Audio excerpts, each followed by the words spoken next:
Hey everybody! Today I'll be talking about accessibility in the outdoors and how I evaluate and review outdoor spaces, which is by far the topic I get asked about the most. Now, I'm not an expert in this field, but I do have some experience. For those who don't know me, I'm a chronically ill and disabled outdoors lover. I live with chronic pain, fatigue, and cognitive dysfunction, as well as mobility issues, and I've had quite a variety of access needs over the years.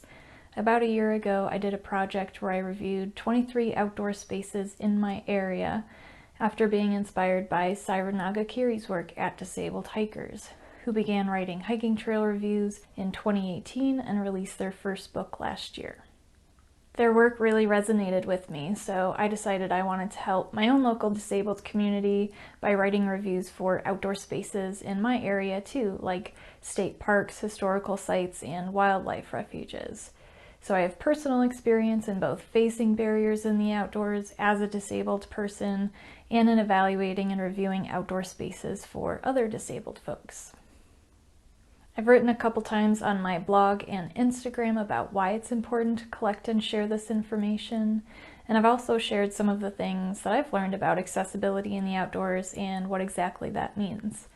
And I've noticed that when I say the words accessibility in the outdoors, some people assume I'm saying pave over everything with concrete everywhere, and that's not the case at all. The question of outdoor accessibility is not simply or necessarily whether or not a path is paved. The question is more like, is there van accessible parking? Are there benches? How many benches and how far apart? Are there restrooms? What is the path like? Are there stairs and steep hills? Are there tree roots and rocks? Are the trails clearly marked? How long is the walk? How far from the parking lot to the point of interest? If my legs stop working, will I have to be airlifted out of there? Or can my husband just go get the wheelchair? But before we get into all of that, let's back up and start with some basics on disability. So some people are surprised to learn that disabled people want to explore the outdoors, but I always like to remind folks that disabled people are just people, and some people enjoy being outdoors. Disability just means that a person struggles with one or more daily functions. That's it. It doesn't mean that a person is wholly incapable of doing anything at all.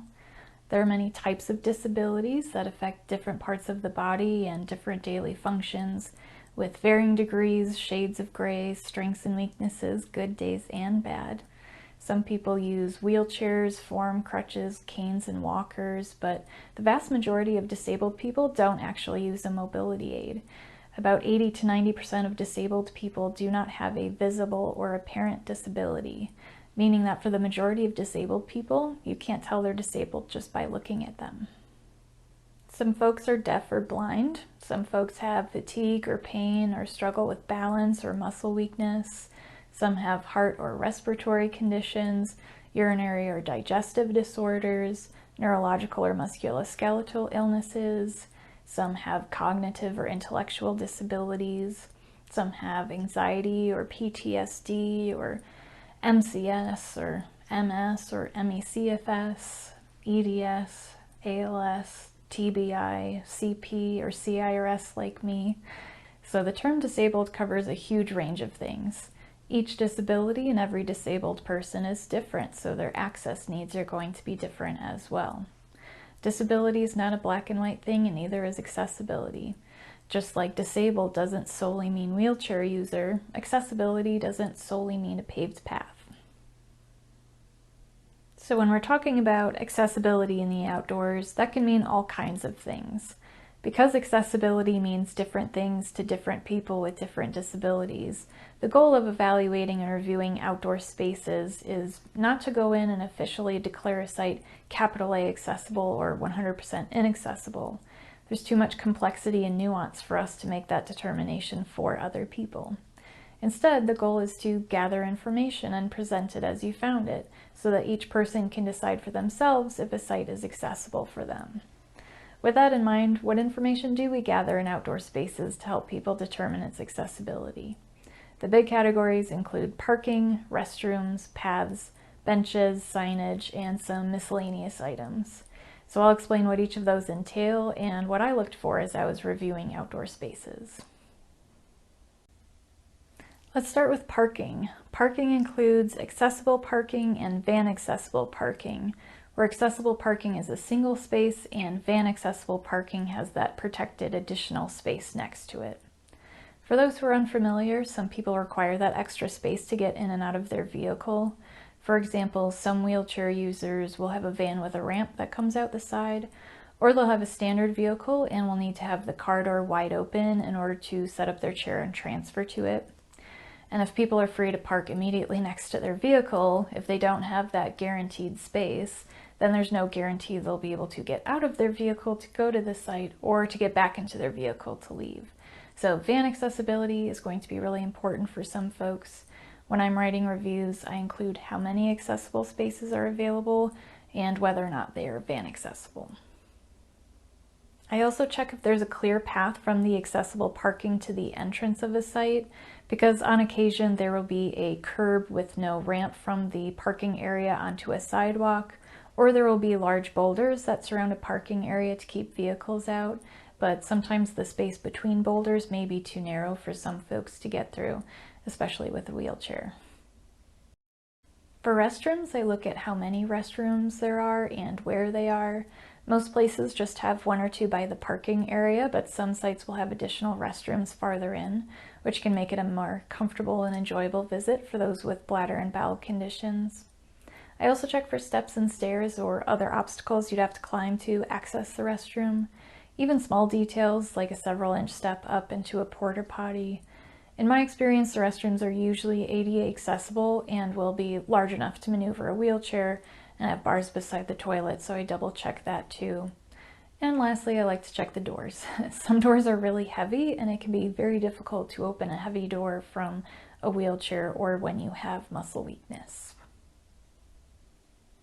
Now let's talk about paths. Paths do not have to be concrete or asphalt in order to be accessible.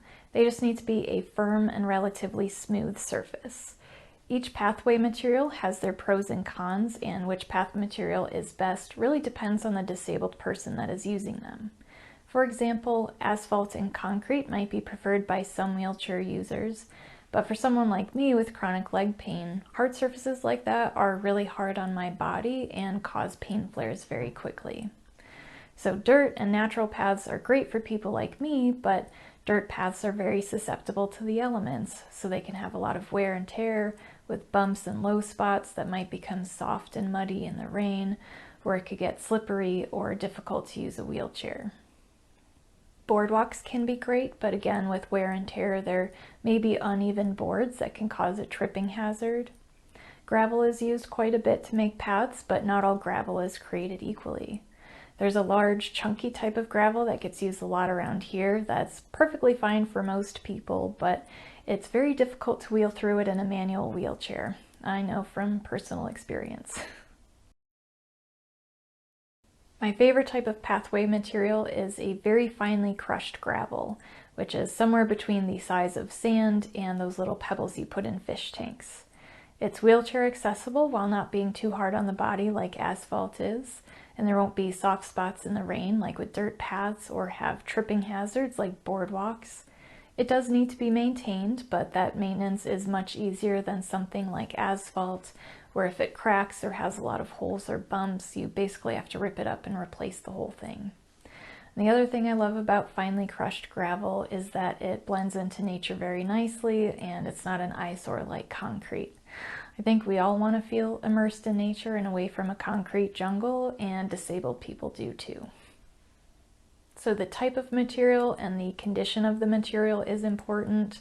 I also look for obstacles in the path like tree roots and large rocks. I've also seen rough transitions on and off bridges where there's a several-inch lip. And at one place I visited, there was this artistic diamond-shaped piece of wood that sticks up off the ground several inches and intersects the trail multiple times. So these are all potential tripping hazards, so it's good information to know in advance for people who maybe have low vision or are more prone to tripping. Also, picking up your feet can be difficult and exhausting for some people, and it can actually change the difficulty level of a trail if there are a lot of obstacles in the path. I also take notes on steps and stairs, how many there are and where. I also look for hills and take notes on how relatively steep they are. Two things that Syren of Disabled Hikers does in their hiking trail reviews that I wish I had done in mine is measuring the slope of the hills and the width of the paths. But at the very least, I tried to give a relative width and specified if the path was very wide at about 5 feet or more, somewhere around the width of a sidewalk, about 3 to 4 feet wide, or a narrow 12 to 18-inch game trail. Lastly, for paths, I always include the distance from the parking area to the point of interest. Usually that information is available online or at an on-site map, but if I can't find that information anywhere else, then I measure it on Google Maps. For benches, I count the number of benches and note whether or not they have a back support on them, since some people will need to rest their upper body as well as their lower body. I also really like to measure the distance between benches because this is personally my biggest access need in outdoor spaces.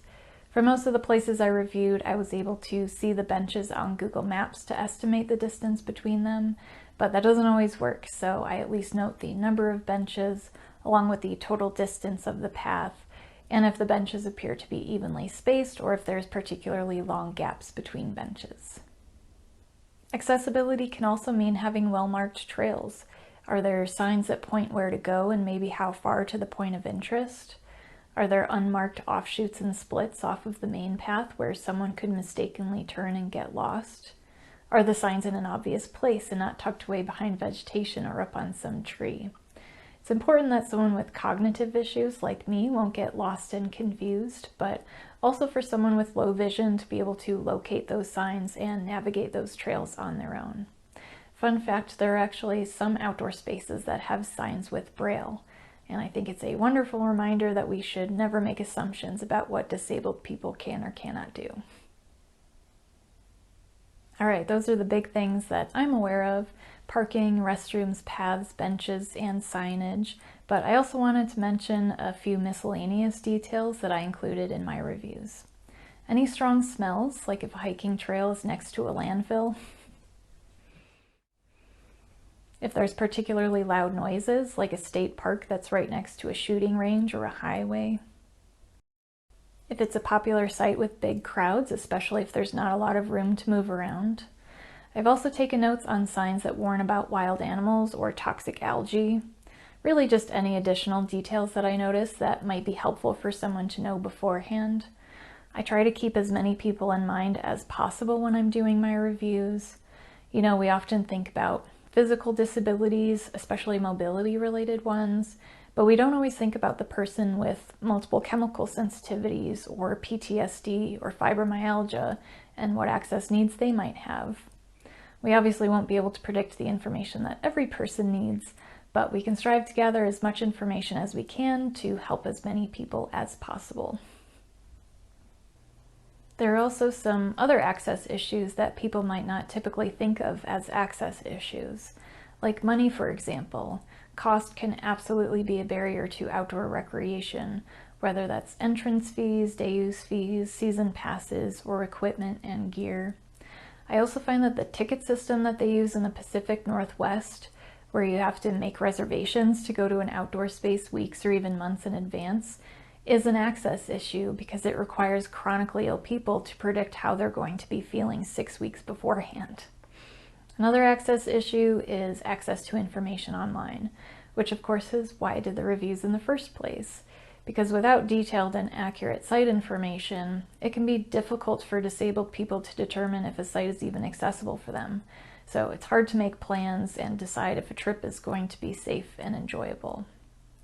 Which brings me to the last thing I wanted to mention. I also take notes on the enjoyment of a site, including views and activities available at that location. Just because a site is accessible doesn't mean it's worth visiting. I think some people assume that disabled people should just be grateful that there's a 0.1 mile ADA accessible trail that leads to basically nothing, because hey, at least it's accessible. But disabled people deserve access to stunning views and a variety of recreation opportunities just like non-disabled people. So I like to provide that information as well, so people can decide if a site is worth the money or a 2-hour drive or the pain flare that comes after. So if we put all of this information together, in general, good examples of accessibility would include multiple van accessible parking spaces, a clear path from the parking area to the entrance and bathrooms, multiple ADA accessible public restrooms, a flat wide path free of obstacles going to each point of interest, no steps or stairs, or if there are stairs then there's also a ramp, any inclines and declines are gradual, benches with back support every 200 to 600 feet, and paths that are well marked with arrows to each point of interest. And in general, examples of inaccessibility could include no dedicated accessible parking or accessible parking without any van accessibility, large boulders that are too close together blocking the parking lot from the entrance, no public restrooms or restrooms that have steps or stairs, a path that is very narrow and uneven with bumps and low spots, a lot of obstacles like tree roots and rocks, stairs and no ramps, unnecessarily steep hills, no benches along the path or benches that are a half-mile apart, and zero signage, especially when there are multiple paths, splits, and offshoots. So those are some of the things that can make an outdoor space accessible or inaccessible for disabled people. Now I'll share some actual real-life examples to better demonstrate how some of these issues might affect a disabled person. These are things that I've either personally been affected by or noticed when I was going through my reviews, things that could potentially be issues for some people that I would want them to be aware of before their visit. So earlier I mentioned access to information online, and one of my biggest pet peeves is not when there's missing information online, but when there's incorrect or misleading information online, especially when it sets the expectation that a site is accessible, or more specifically, wheelchair or ADA accessible, but in reality it's not. A great example of this is a state park near me that the U.S. Forest Service website lists as ADA accessible. But it has no accessible parking, no benches, and quite literally no trail, just an ADA accessible bathroom. There's a popular nature trail close to town that is praised for being accommodating to wheelchairs because it has a fairly flat and wide trail.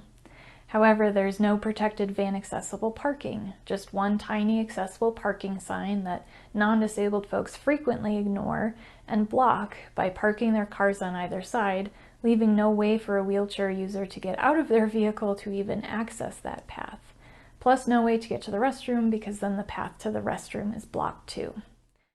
This is not an uncommon issue. I've seen quite a few places that have accessible parking but no van accessibility, even though the rest of the site might be wheelchair or ADA accessible. Every website and blog also claims that this nature trail has plenty of benches, but I had to find out the hard way that there is no bench for the first half mile, and at best one bench per quarter mile after that. For comparison, that's about 4 times farther between benches than other sites I've visited. Another park nearby is described on a trail guide app as having plenty of benches, but out of more than a mile of trail, there's only 2 benches, and they're right next to each other. There are some public outdoor spaces that have 0 benches, and I've had to leave some places much earlier than I wanted to because I didn't have anywhere to rest, or I hurt myself because the benches were too few and far between. And some people might say just sit on the ground, and I do, but A, it gets tiring dealing with people staring at you all the time, and B, well, I can get down on the ground and back up again. Not everybody can, and that's the point. Another example is a wildlife refuge near me that used to have a van accessible parking space in front of the entrance to the wheelchair accessible trail. Well, the spring flooding came through one year and absolutely destroyed that area between the parking and entrance. So now there's just this huge hole and mess of broken concrete and rocks in front of the entrance. It's been like that in the 8 years that I've been visiting, and on their website there's no update or mention of this entire area now being inaccessible to wheelchair users, rollator users, and other disabled folks. Conditions change, that's to be expected, but again, the frustration comes in when it's left like that for years with no fix or no update to that information online. Inaccessibility and obstacles don't always have to be as big and obvious as a giant hole in the ground. Sometimes it's something very small. There's a trail to a wildlife viewing blind near me that has a narrow footbridge over a creek that you have to cross in order to get to the site. For some disabled people, especially wheelchair users, this little detail renders the entire site completely inaccessible to them. So that's something I would want people to be aware of ahead of time, especially if they're driving an hour or two to get there. It can be really frustrating finding out halfway through a site that it's not accessible for you, but especially when that site claims to be accessible and initially appears to be accessible. There's a historic site near me that has van accessible parking, ADA accessible restrooms, and what initially appears to be a mostly flat trail. Then halfway to the historic site, you cross a bridge, and on the other side, there's a hill coming down off of that bridge that is so steep that it would be difficult, unsafe, or maybe even impossible for some disabled folks to traverse by themselves. If disabled people can't even reach the point of interest, then there's no point in even going there. Many spaces have not taken disabled people into consideration. Some will make half-assed attempts at accessibility, then don't maintain them, and few spaces have done it well. Another example is something I personally experienced while visiting Glacier National Park in 2017. I was on one of their 2 allegedly wheelchair accessible trails in my manual wheelchair when I ran into several steep 3-foot drops that were impossible for me to navigate alone. So I had to get help from my husband to lean the chair back and wheel me down slowly. A disabled person should be able to safely navigate the trail independently. If they need assistance, then it's not accessible. Even after getting assistance with the first part of the trail then became too narrow and too crowded to accommodate me in my wheelchair. So I could not make it to the one waterfall that was allegedly accessible by wheelchair. When something like this happens close to home, it's disappointing, but you can try going somewhere else in the area the following weekend. However, when you're traveling out of town or out of state, you only get one shot at picking which places to visit based on information you find online, which, as we've discussed, is not always reliable. On a trip to the Oregon coast in 2021, I visited a beach that people claimed was accessible. But I showed up to find that you have to first climb up and over a giant mound of sand in order to get to the accessible beach. I struggled over the sand mountain with my crutches as about 100 people stared at my legs, and I used way more of my very limited energy than I had planned on using on the very first day of our trip. A few days later, we visited a hiking trail that I thought was within my abilities and my 2-mile maximum range. Reviews online simply said this trail was easy, and failed to mention the more than 200 stairs you have to go up and down both ways, completely changing the difficulty level of the trail and my ability to safely hike it. I have to be extremely careful about choosing which trails to hike, because if I overdo it, my legs will just stop working. You don't want that to happen when you're a mile into the woods. Disabled people can get physically injured as a result of incorrect information, but it's also just so disappointing and frustrating when you think you found a site that's accessible for you and it's not, especially because this happens to disabled people over and over again. It makes you feel unwelcome and excluded and like you don't belong in the outdoors. And to pour salt in those wounds, people will write descriptions for those trails that say things like, "This trail is so easy, a child could do it." I do understand what people are trying to communicate when they say that, but it's not a super helpful or specific description, and it's a bit of a punch to the gut every time I read it. So my primary goal in writing reviews is to give people the neutral, non-judgmental, accurate, and detailed information they need in order to have a safe and positive experience at that location, or to help them determine that the site is not a good fit for them so they can find a site that is. And listen, I'm not expecting 20-mile hiking trails deep in the mountains to have perfectly flat paths and benches every 500 feet. I mean, someday that'd be nice. But what I'm talking about here are state parks, historical sites, wildlife refuges, forest preserves, certain areas in national parks. These are public outdoor spaces that are intended for use by the general public. And so I do have an expectation of equity in these places, and I hold them to a higher standard. Disabled people should have equal access to these spaces, the same as anybody else. Plus, accessibility benefits everyone. It's not just disabled people that enjoy flat, wide paths or use benches in bathrooms or benefit from clear signage. Everybody does. And ultimately, we all eventually become disabled if we live long enough. I wish people would think about this from that perspective, knowing that someday they too will be disabled. How will you feel when one day your body can't do everything you used to be able to do? Do you want the access you need to continue doing the things you love? Or do you want the world to give you the middle finger and tell you that you can just stay at home until you die? Because that's exactly what we do to disabled people right now about a lot of things. It's not our disabilities keeping us from the outdoors. It's often the lack of accessibility. And someday I would love to have consistency and accessibility in public outdoor spaces, to have a standard in how we do paths and benches and signage. But in the meantime, I'd at least like to have accurate and detailed site information available so that everyone can find a space to enjoy outdoor recreation. This is not an exhaustive list of access needs in the outdoors, and again, I am not an expert.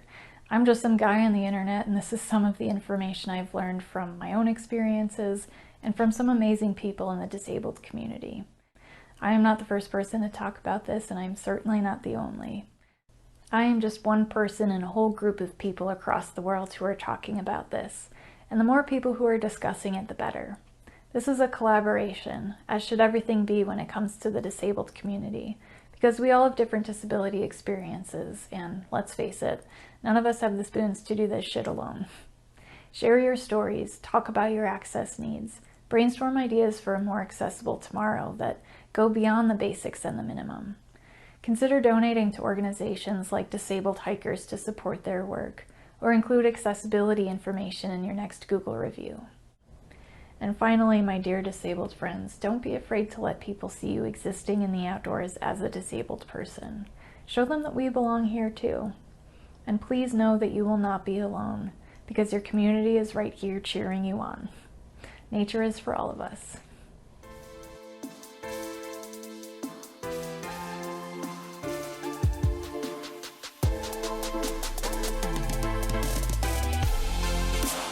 Talk about paths. Paths do not have to be I reviewed, I was able to see the map, have accurate and detailed site information available so that everyone can enjoy Show them that we belong here too. Hiking trails deep in the mountains to have perfectly flat benches. When it comes to the disabled community, because we all have different